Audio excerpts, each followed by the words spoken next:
Okay, peace be upon you.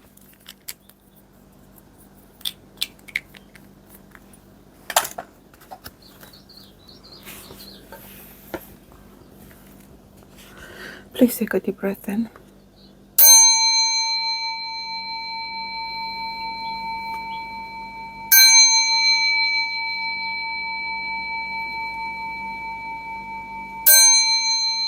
Okay, there's definitely a schism here. Very uncomfortable, very stressful, tension. There is no decision to make. You got to find a way to find yourself comfortable, whereas you entertain the possibility of two things being true. It holds you in the realm of potential. It actually instills faith if you allow yourself to get past the uncomfortable phase, whereas you feel everything is out of your control, or you're out of options, or that's the realm of potential. That's exactly when God comes through to work for you, if you just open your heart to allowing him to do so. This is exactly when you need to tap into more faith. This is the dynamics. Also remember that you're going to project something, and if you kept in a specific state and it's constantly defined as being a negative one, as opposed to what? When compared to what? So leave all comparisons, leave all opposites that present themselves. Stay in this gray area. I guess we could call it your initiation on the razor's edge, right? So stay in the heart, maintain faith. This is the only thing you can do. Perfect.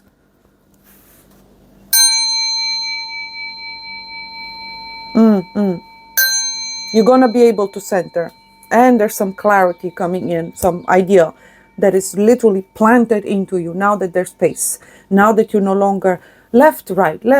All, first and foremost, if you are in that dichotomy, all the more reason why you entertain the opposite, challenge it with the opposite. For example, if you're an atheist, then what if God is true? Entertain that possibility so that you find your own perception or connection with him. And in order to be able to genuinely and objectively go through with the entirety of the process, whereas you balance yourself out, trying to take yourself out from one extreme, which appears to leave you somewhere stranded or separate or opposite to something, then you embrace the opposite. But you also have to entertain, for example, in tarot, we have the macro versus the micro. We have minor arcana versus the major. The minor refers to your personal individual states on your journey and so on, but within the broader, bigger scheme of the major arcana, right? Which deals with natural laws and so on. So one is your conscience and the other is the conscience, the collective conscience. One is the conscience, the other is the subconscious, if you want, unfolding on a macro scale. So whatever is portrayed to you now, regardless of your ability, whether you project it, regardless, actually it ends up having you embrace it as truth. If you don't challenge it, it's going to easily sweep right through, especially through the eyes that actually have the power to go to the heart. So you start manifesting that. You start projecting it back. If it's all dread and misery, then that's what you're going to project, and so on and so forth. So careful about that. Flip, reverse, crisscross, challenge in order to maintain center, not to end up at the other end, because then you have an issue. We keep flip-flopping because that's exactly what they do. Why do you need to crisscross it? Because the right-hand side of the brain is the feminine, and the left-hand side of the brain is the masculine. But they're crossed, right? As when you look at something, remember the image is flipped, right? So you see direction and how you need to stay centered, the cross. So you're channeled, but when it comes to decisions, your inner, outer, masculine, positive, negative, scarcity, and so on. Yes, things are, we said it years ago, I've said it, sell now if you can. You're not going to be able to, or you're going to lose. Move now if you can. Make those power moves now. Decide now. Make your choices now. And so on and so forth. Why? That was the time to make choices. Now you got to just stay centered. You're not actually making choices per se, but you're working with what is. So it's complete renunciation, absolute faith. You have to navigate by intuition. Your intellect is going to play games on you. Your senses are going to play games on you. And the whole environment appears to be hostile. So automatically you will have some, the shadow will work on, fight or flight. It's going to justify a lot of the things that you're going to do in order to betray yourself and so on. Don't lose your soul. No, things don't have to be always as dire as they're presented, nor are they as good as they're presented either. So be very careful. That process is yours to get back in charge of. And again, if you find yourself to embrace something 100%, challenge it before you do so, and find that balance, because two things can be true at the same time. In other words, if the empire collapsed, yes, it has, but into what it will it turn into, right? Compensation, force, counterforce, and so on. But if in this collapse, everyone's convinced that this is the end, then that's what they're going to manifest. The end. They're going to start acting from that space, which means chaos, destruction, and so on. Whereas those who maintain a positive state, they see potential.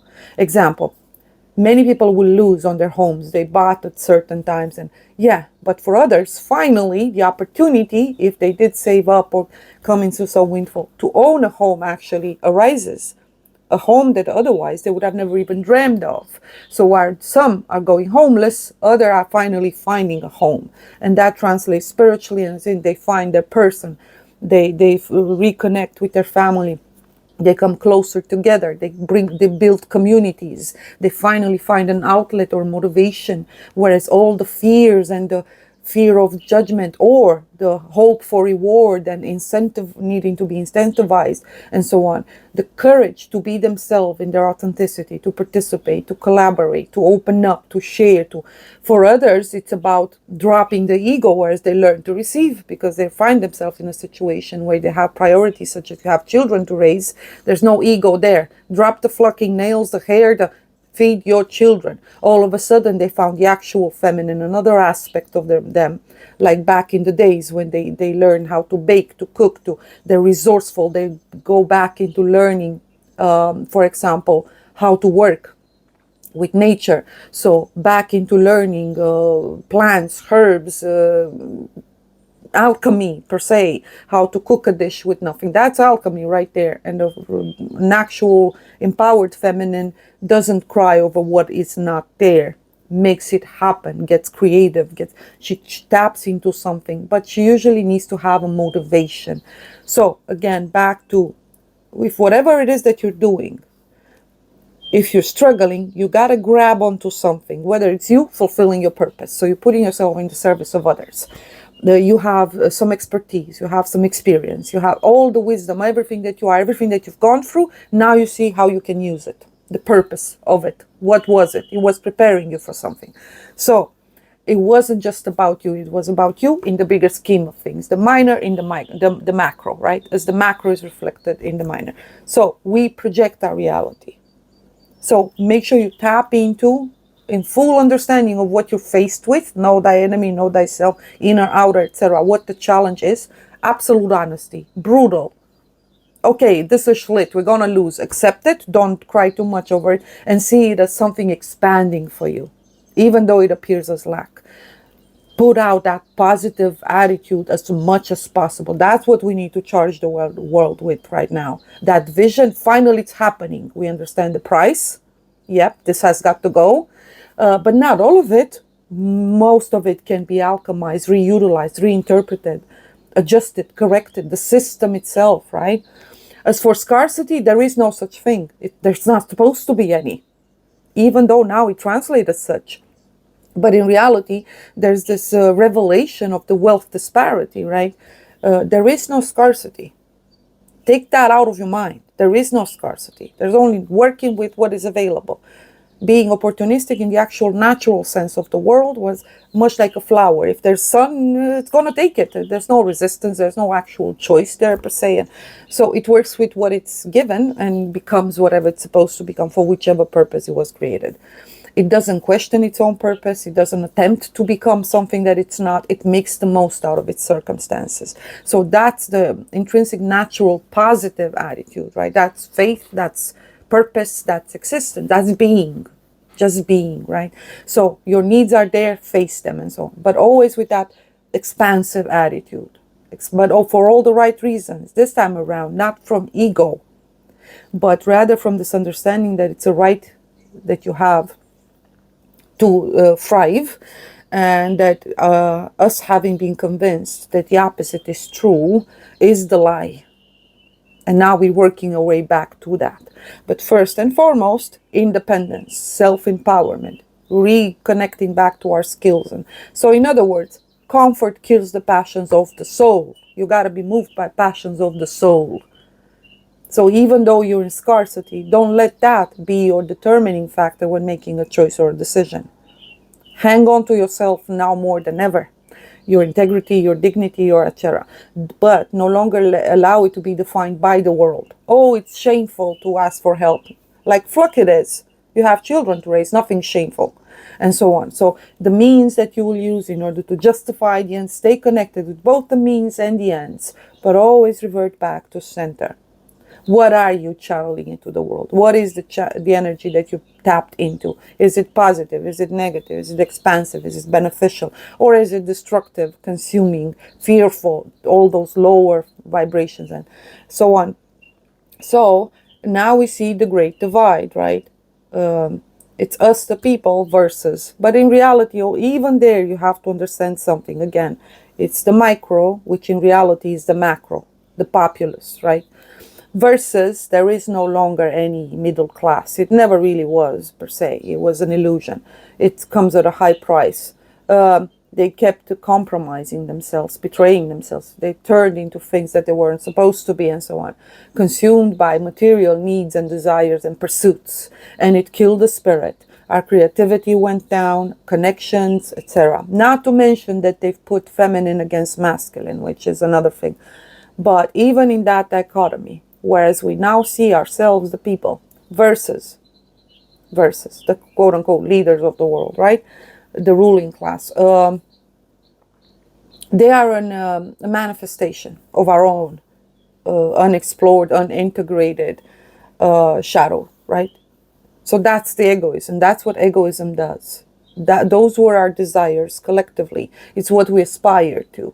Tell me of someone that in the last decade, even heck century, or didn't dream about being a rich man, having power, having cars, that's what they aspire to, and that they got the leaders that they deserved, right?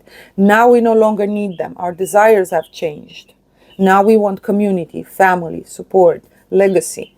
We want to protect and provide a different experience for our future versions of ourselves, right? For the new generation. Now we're back manifesting a whole new reality. Within that reality, they no longer exist. We're going to manifest new leaders, which, by the way, we're going to fight against and still have conflict and clashes, and until we learn that in reality each of us is a leader to their own accord. Does that make sense? No one rules if no one follows. No one follows if no one rules. So then we will no longer need leaders. If we live in absolute and complete authenticity according to our nature, in respect of natural laws, then we will no longer need any leaders beyond good or bad. Because everybody's going to do their part. Like a village, you'll have the elder, it deserves its own respect, but shut up about the crops because you don't know how to plant a seed. We take the advice when it comes to weather and overall outcome of the harvest, but ultimately we're planting the crop, so don't tell us how to do that.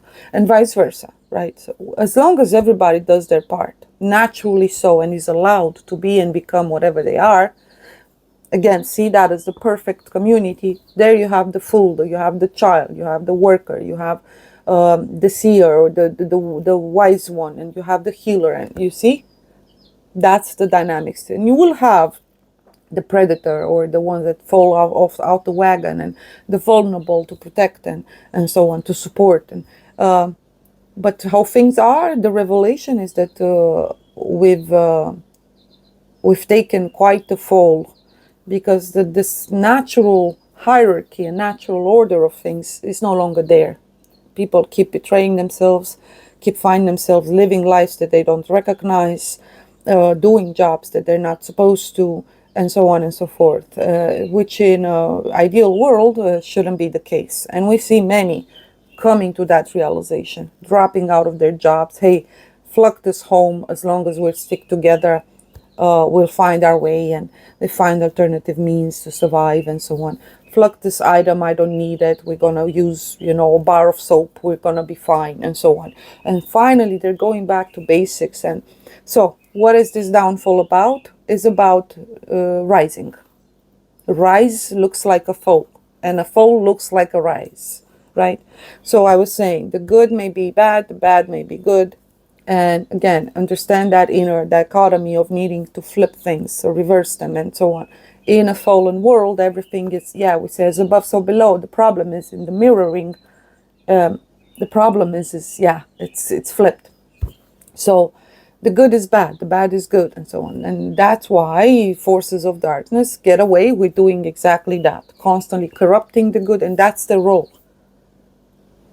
That's their role. But it's depending on the human's spiritual degree, desires, and aspiration. Are we ready? Are we done with channeling and constantly perpetuating fear, lack, faithlessness, transgression, perversion, degeneration, distorting the truth, lying, deceiving, preying on one another, trying to have egoism? Are we done with it? And just abide by natural laws? Not all of us will work well together. Look at nature. Nature always finds its way. All the animals find wherever they need to go. They adapt, they adjust if need be, and so on. They are natural predators towards one another as well. Again, nature as well, it's trying to reflect back to us the dysfunctionality within us as a whole, right? We are all unique divine emanations or sparks or hosts. But that's why we call Father also the Lord of hosts. But in reality, we are one. In Him, we are one. So we need to honor our uniqueness, everyone's uniqueness, as long as their intentions are not those to prey, to exploit, to take advantage, as in if we're not enabling or cultivating loss of spiritual truth or honesty or authenticity, all right? Anything else cannot be supported. We will support the actual vulnerable, those in need, those who have made mistakes, those who do not know or understand any better. We need to honor and respect everyone's degree beyond our perception of I'm judging or I'm and beyond our need to constantly seek validation for ourselves or moved by egoistic pursuits, whereas rather than helping, even though it looks good on the outside, we're actually exploiting, even if it's just energy-wise. For example, you help someone in order to humiliate them. You're feeding something within yourself, right? And you're also gonna, basically, that's what you're gonna give them as well. They're gonna experience humiliation. They're not gonna benefit from whatever it is that you've given them, because it comes with the energy, the intention behind it is so dark that they're not gonna enjoy that food. They're not gonna enjoy those resources. And it's the same with the love we claim to give. And no, you don't have to give away. You don't feel like it, and stay true to yourself. You love who you love. You don't love who you don't love. And you don't like that. You like that. And just that inner process, right? And as much as possible, try not to let yourself dragged by crowds, because then they're directed by what we would define some form of a legion, call it, right? So rather, don't stick with those groups, those tribes, and seek your own, okay?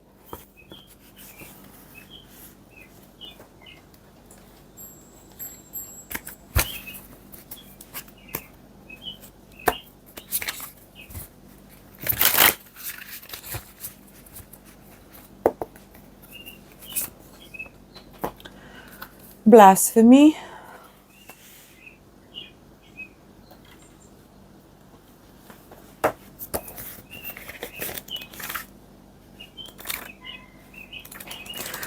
Number 8.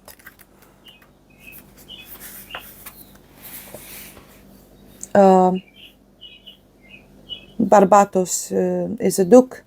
The eighth spirit is a great duke who appears when the sun is in Sagittarius with 4 noble kings and their companies of great troops. He gives understanding of the voices of creatures, such as the songs of birds and the barking of dogs. So listen to animals. He breaks open the hidden treasures that have been laid by the enchantment of magicians and was of the order of virtues, of which some part he still retains. Barbatos knows all things past and to come and consoles friends and those who are in power. He rules over furry legions of spirits, servant of those born between April 24th, April 28th. Over him, Katehel rules, which is a seraphim, and the name meaning the adored God, the adored God. And the psalm is 95 verse 6. O come, let us worship and bow down. Let us kneel before the Lord our Maker. People born under this angel influence love, work, agriculture, the countryside, and are very active in business. Katahel serves to obtain God's blessing and chase away evil spirits. So not everyone who is engaged in what appears to be destructive or limited or is doing so with the intention of harming. They're doing so for the highest good because it needs to be done. So even though some may appear to be in a destructive kind of a rampage and well, they're just doing their part. They're heeding the call. They're fighting against some form of injustice. They're putting an end to some form of a corruption and so on. So chase away evil spirits. Also making space back to reclaim nature, to reconnect with nature. The curious thing is, for example, I'll give you an example. In the UK, the homeless population, especially in the next 2 years, you're going to see probably at least 15% of UK being homeless, as in officially with no residence income or a way to support themselves.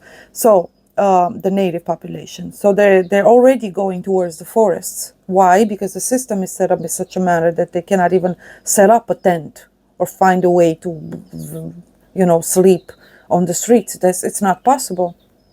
It's not. So they're going to claim either abandoned houses, and they're already doing it. They're being, that's why you don't see many. They're chasing them constantly to the woods, to the forests. Imagine. So I guess they're going to have to learn to survive there. Isn't it tremendously shocking, actually, to think about that this was the only way, whereas people would be reminded at least of nature and led back to that level of humble beginnings and circumstances. And I guess we could call it natural selection, but there's not much natural about it, because the natural goes against, the actually by design, orchestrated. And so, as in the natural has been corrupted and now it's being used. For example, they say that the birth rate has declined because, it's natural. It's a natural outcome. That's true to some extent. We needed to get to this point, but it's out of our own making due to our own spiritual weakness at that degree, whereas others have manipulated these very laws of decay, entropy, and so on. Something reaches culmination, then it calls for us to move to the next degree, so it falls back down. Then we start from scratch. But again, with new materials, us as a humanity, from a new level of understanding, with a new set of needs, aspirations, and desires. In other words, lessons learned. So progress is achieved by decay and decline, ultimately. You will only be allowed up until a certain point and then fall back down and work with what remains. And from there you build yet another world. This toxic pattern also needs to stop. This is supposed to be the last one. Now we're aiming for the heavens, literally channeling them onto earth. Now there are no half measures, no make-dos, no transgressions. No. It's either done right this time around, based on moral virtues and principles, and anchored beyond religion, beyond society where you or land that you've been born on. And it's just a connection for the collective, in their diversity to universal truths, right? So for example, the natural laws, they are the same for all of us, and so on. So we're going to hold up to that. We're aspiring to that. We don't want half measures. It's not fine to do it sometimes, but, give exemptions or other times. No, if there are any, they're going to be extremely extraordinary. You know what I mean? Extraordinary. As exemptions, as basically even further enforcing the laws and the rules, right? Any transgression that is going to be forgiven, it has to have valid reasons for us to do so, right? So now we're going to see the society that's going to explore both extremes. Those who aspire and are able to hold up the light, as in channel all of those virtues, because they embody them by example, by sacrifice, and serving the collective out of just raw love and faith and sacrifice. As for the others, they will just destroy everything. Everybody has a green light to steal, to plunder, to, you'll see. Everybody with their own set of justifications and so on. And the only reason why they're going to be allowed to lead it to that level is because they're the ones through which destruction of the old needs to occur. Only what survives, and that's where natural selection is. Only the strongest, only the worthy, only those who made the right calls and decisions and who are spiritually strong, or rather were moved by something other than just self-preservation.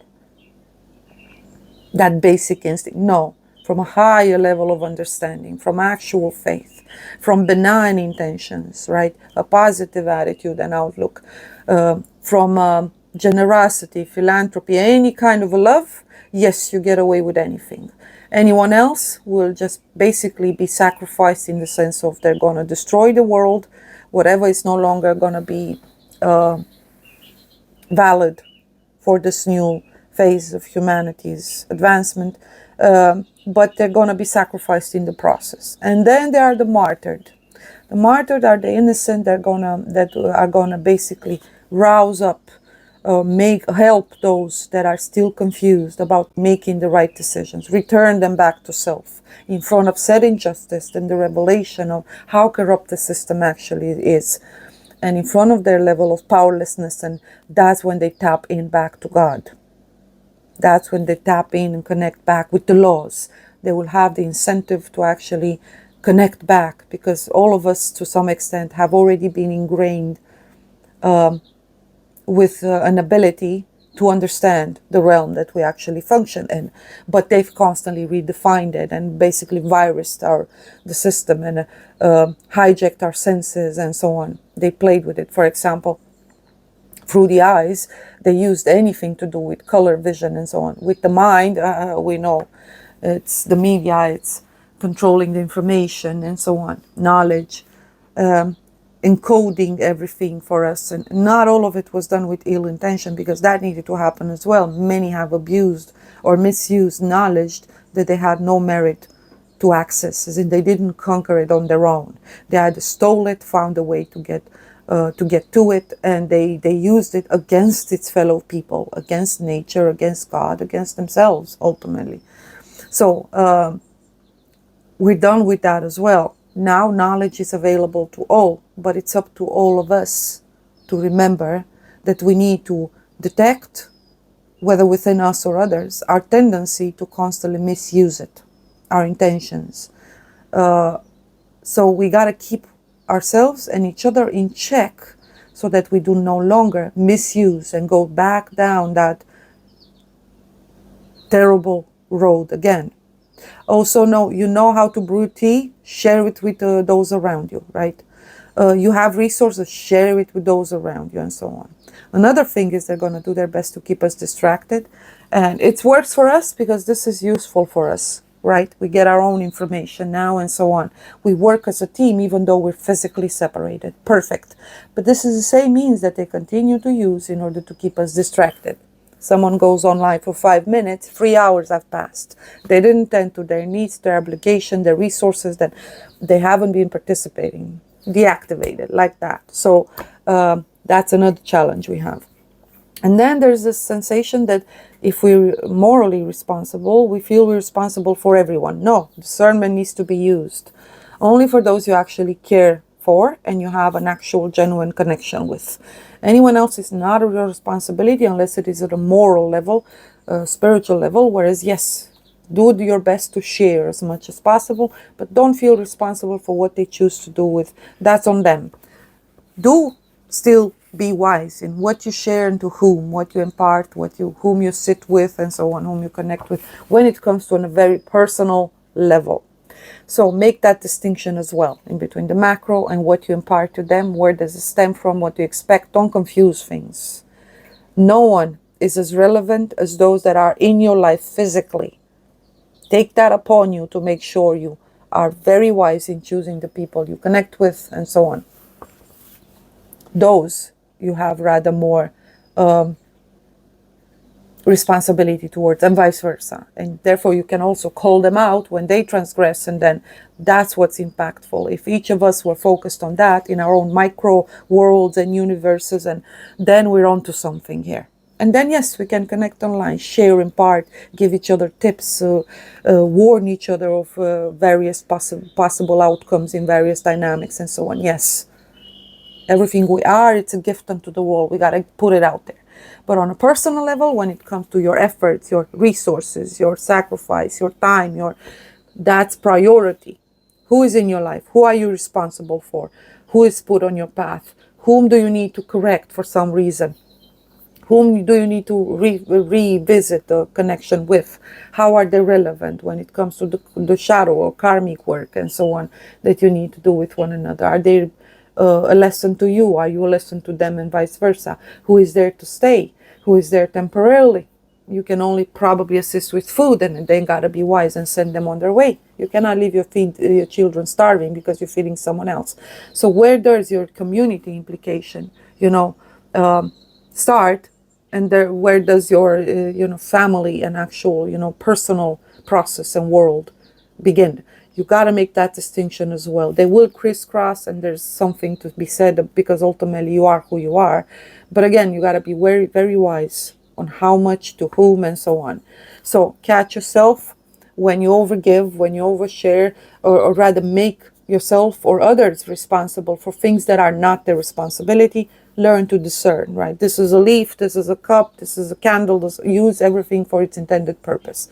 Don't confuse things, your children, and so have your priorities in check. Understand that natural order and hierarchy, and what's there, it's of primary relevance and calls for your attention. Anything else is secondary, and that constantly shifts and changes, right? So if at any point you claiming your responsibility, taking it upon you to be relevant in someone else's life, it's out of ego, it's because it gives you pleasure, and you are unable to consider the fact that maybe you're not supposed to, even if it hurts you. Maybe you recognize that someone needs to conquer something. They've strayed too much from their path, from their nature. They betrayed themselves too much. You don't interfere. And I know that's the hardest thing that many will struggle with, because intrinsically humanity is defined by our ability to connect with one another. So you will struggle to see a son or daughter or someone struggling with the consequences of their choices because of their weaknesses, and being presented with this opportunity to conquer something new through the challenges. You're going to struggle to say, I'm not going to help them. So that's true as well.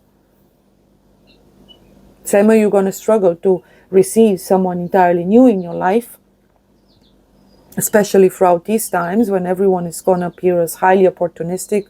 There's this great division. We're going to live, if we're not careful, much like what they've actually attempted to program us with, like Hunger Games and so on. Yeah. Yep.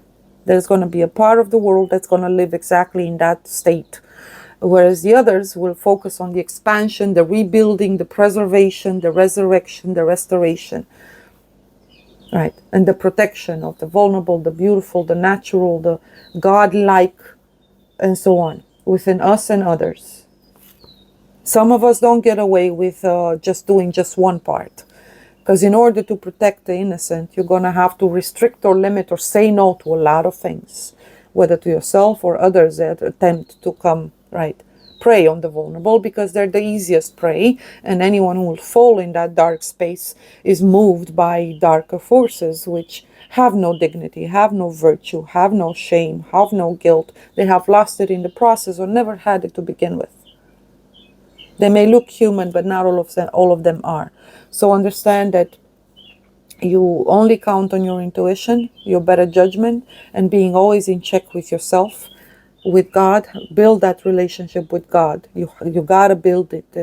That's not optional, right? Stay in check with yourself. Always keep that inner dialogue,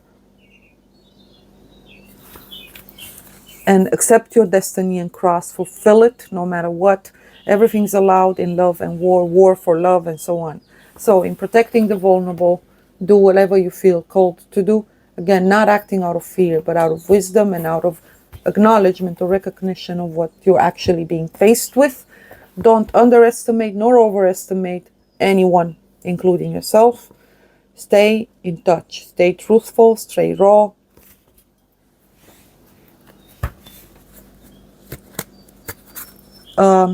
And back years ago when I was telling you, don't think that the resources are going to be there forever. Stock up now. Whatever you can sell now and get your resources. Make sure you direct yourself where it's to a point where if you gotta go, you're gonna have access. Don't count on the system because it's falling. And yeah, here we are now, right? Divine perspective, as I said, stay centered and connected. Also, for those of you who are single, shut the fuck up, find people, connect, okay? You have no problem opening your legs or chasing up until now. And all of a sudden, now you're all done. Are you done? No, you're not. Stop it. Open up. Connect. Be done with it. All these ideals of partners, and there's a natural dynamics here at work. People will find their way to one another. Stop with the toxic patterns. Drop them now. Whether you hold yourself in high regards or you victimized on the floor, nobody cares. Back to center. If you have the ability to have children, do it. And then, I don't want to hear it, but we don't have them. Shut up. Your heart wants it. You have that calling. Do it now. We have sister crying at 50. And they invoke all the reasons in the world. And you just sit there and you want to tell them, you absolute stupid bitch. Don't cry now. Man up. Chin up. Do what you can. Everything happens for a reason. You didn't have children. You made choices. Fine. Move on. Move on. Do what you can. Work with what is. But don't cry to me about who doesn't want to flock you anymore, hump you like a beast or whatever, because that's the type you'll navigate towards, and then be shocked that they're not sticking around, and so on. And now crying for not having children. If that's what you wanted all along, you can no longer have it. Move past it, move to another desire, fulfill something else. Don't make it all for nothing, because otherwise it's a sacrifice, whether conscious or otherwise, that now you're paying for. And what for? Do something with it. You have wisdom. Many have freedom, the freedom that others did never had, and so on. But also warn the younger sisters, girls of the world about not making that terrible choice. If they want to have children, tell them to have them. To not be terrified of having them because of not being able to raise them on their own, and so on. We're building communities. A children is raised by a village. They're gonna be supported, not by the system. Because again, the system is us. By us. Each of us, by doing our part to make sure that the system works in according to natural laws and divine plan and intention. Therefore, there will be no lack. But that means sacrificing the ego, the claim you have as a projection, as you living vicariously through your child to fulfill your unfulfilled desires through him. That's what's toxic. Child is not yours, it's God's. So those of you who didn't have them, it means you can do a lot of things that other sisters can't. Stop crying about it. Mothers are out there having sleepless nights because, oh my goodness, right? Participate. Show support. Many single mothers can find ways to move one with one another, but they can't if they keep competing, if they keep, being in that host spirit, trying to prove a point, and just drop it. Support one another, sisters. Same with brothers. They got to learn to work together for resources. They got to learn to work together. We all got to learn to work together. So we no longer count on governments. We don't need an externalized form of authority to know what's best for us. We are learning what's best for us. But without communities, without families, without each of us being what we are unapologetically. So if you're a fool, be a fool. Nature will find your place, will find your people. Do you understand what I'm trying to? But the moment you move past and you betray or lie or deceive or corrupt anything, nature responds with attempting to either isolate it, correct it somehow. It creates disharmony at the other end. If you have too much on this end, there will be a lot less on the other. Yes, so children is starving in Africa because you wanted free fucking cars. You know that? And I know many people actually felt that. Within their very blood, their bones, they felt it. They knew it. But the shadow said, take it. You're special, take it. You still want it now, knowing the price we're all paying for it. Huh? So whenever we blame God, speaking of blasphemy, we got to remember He gave us choice. We created this. We manifested this, including our leaders, including our... So how does the micro fit in the macro, right? So your own individual experience is unique to you. Don't compare. Each is supposed to be unique. And the only way for nature to actually help you find your place and fulfill your purpose is for you to stop lying. Do you understand? To yourself, to others.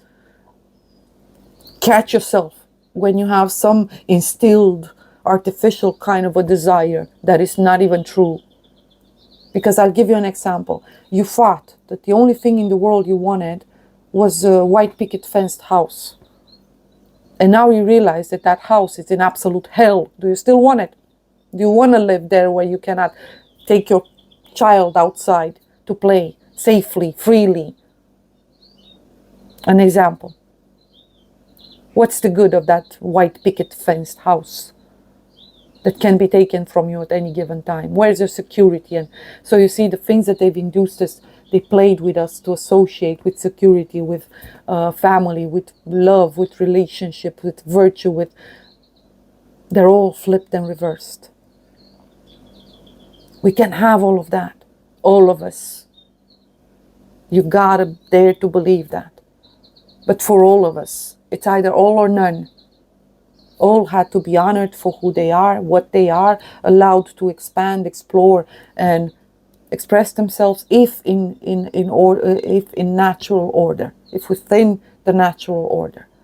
But the moment any of us comes with those evil intentions and wants, and ego rises, and pluck those devils right there, stop them right there, limit, restrict. The same way our white cells individuate the cancerous cell. Why? Because we got to protect the vulnerable, the necessary, the essential, the worthy. You don't protect devils and evil because it comes at the cost of the innocent. Does that make sense?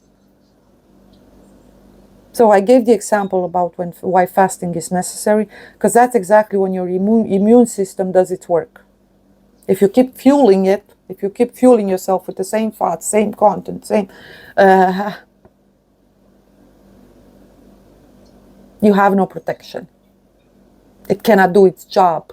It's filled with schlit. So, same way why we do the fasting. If any of you can do it, do your 7 water fast. Once again, I'll place the link in the description to give you kind of the basics of it. what happens is it reboots the system, and it individuates all the corruptions within the vessel.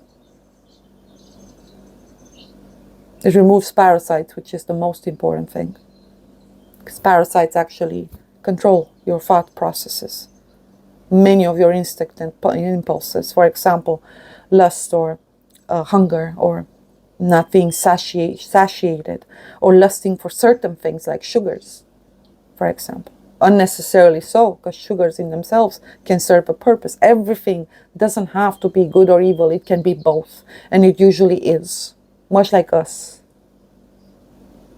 Intention makes all the difference. Awareness, presence makes all the difference. And whether we set up or made that decision to be in light, love, truth, you can't have one without the other. There is no love where there is lie. The problem is they could lie to us all along, because we chose constantly to lie and betray ourselves, to depart from what we've always been or known ourselves to be. And they've implanted and constantly enhanced and raised above our higher self the lower, constantly triggered dopamine response, egoism. They fueled it. They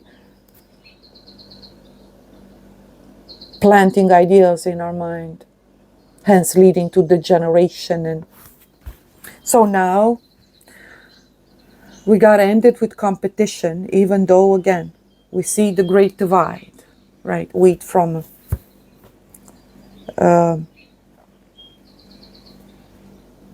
what was it? Never mind. One more card. So we have the illusion. The empire has fallen. 13, there it is. The three rulers for the four corners of the world. Ascension.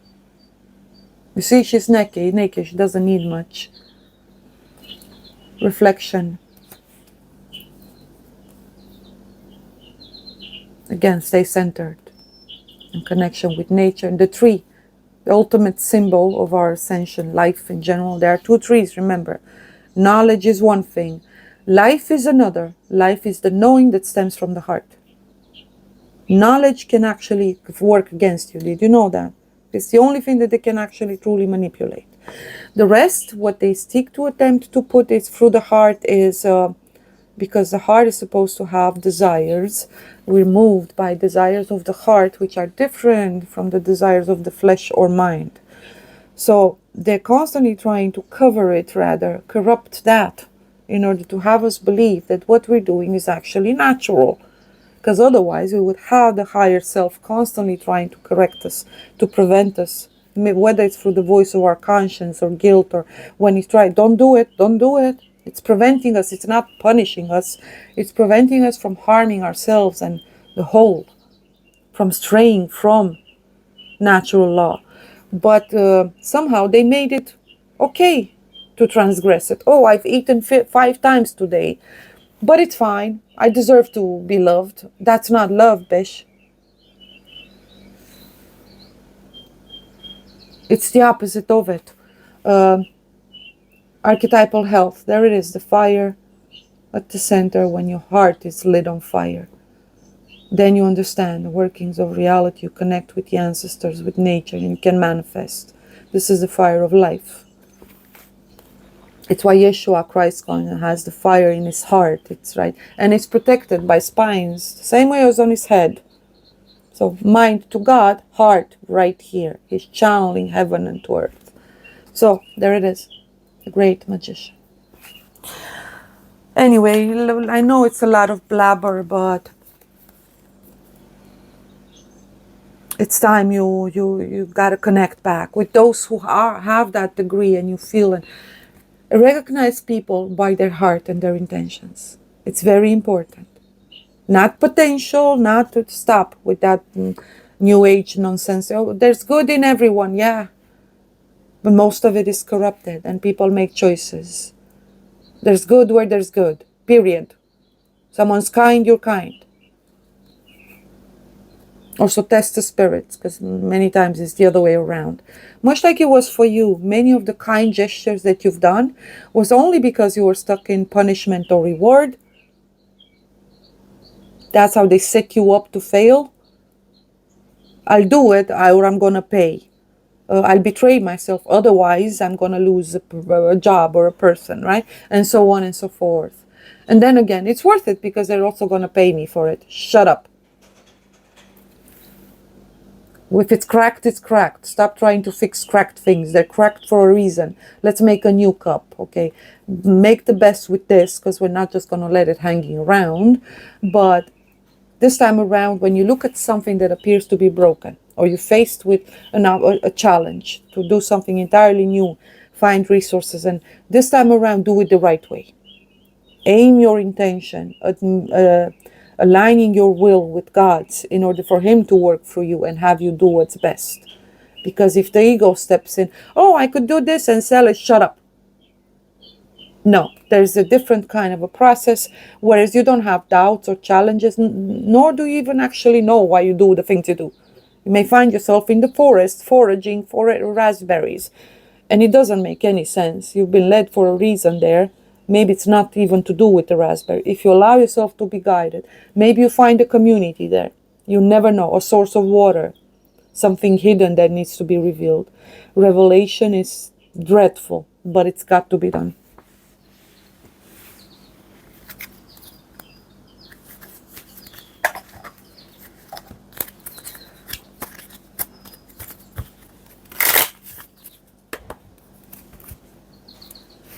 So stop projecting and start manifesting. Work with God. Let God show you the reality rather than you constantly trying to project it. That's what actual manifestation looks like.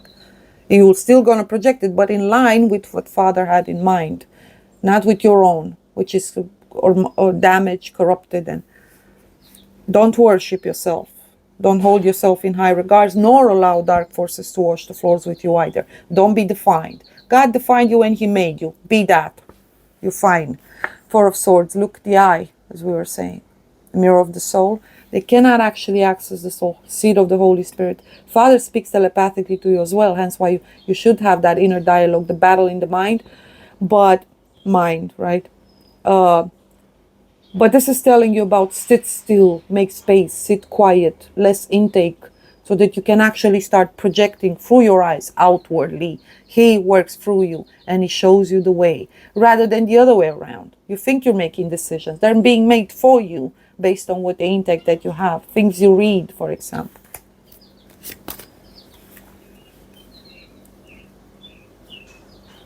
Yeah, the path is closed because you need to close your eyes in order to start seeing from within and be guided from within. And the passion is not there. Heart is not in it. You're dissatisfied. You didn't get what you want. You're arguing with God and so on. He's going to show you the way. He's going to plant a seed. This is the seed. He's going to show you what you need to do. And this is about communication, connecting, community, etc.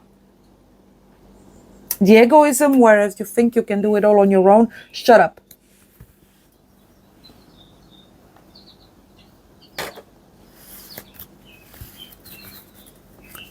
Shut that voice up. That thought. Send it away. Alchemize it with a positive one. No, I always wanted to love. My nature is to love. Travel. You're gonna move. Are you ready? Finally, you always wanted to travel, never had the money, huh? The explorer in you is about to come to the surface. May you all be healed, sealed, guided and protected on your path.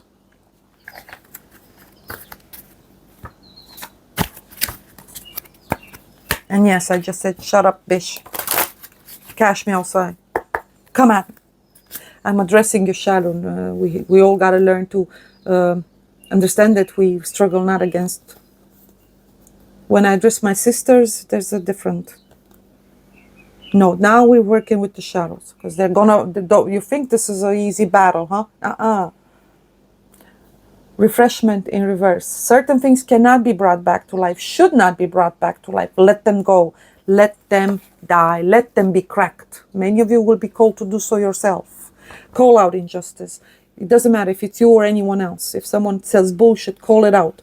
Put an end to it. Or at least ignore it altogether. Laugh in its face. Dance about it. Do whatever you need to do. Channel positive energy. It's in you. I know it's in you. What is our main key here? Reconnecting the sparks. Babel has fallen again. Failed attempt to do so. But we are in another degree here. And there it is. This chaos is where the potential for heaven lies. Order out of chaos. A new order, but we got to be careful with what you're building with every single step. Make sure your heart is in the right place. Don't betray yourself, and you're true to yourself no matter what. Friendship. Let things unfold organically. Organically. Trust God. You already know the natural laws. Work with them. Learn from man. Look around you. Observe. Reconnect with nature. Do your fasting. Take a break to reboot your immunity system. Remove intruders, parasites, thoughts, etc. Do your 7-day cleanse. Okay. On the 7th day you shall rest. Okay. And then let the rest do its thing. Take good care of yourselves. Shalom.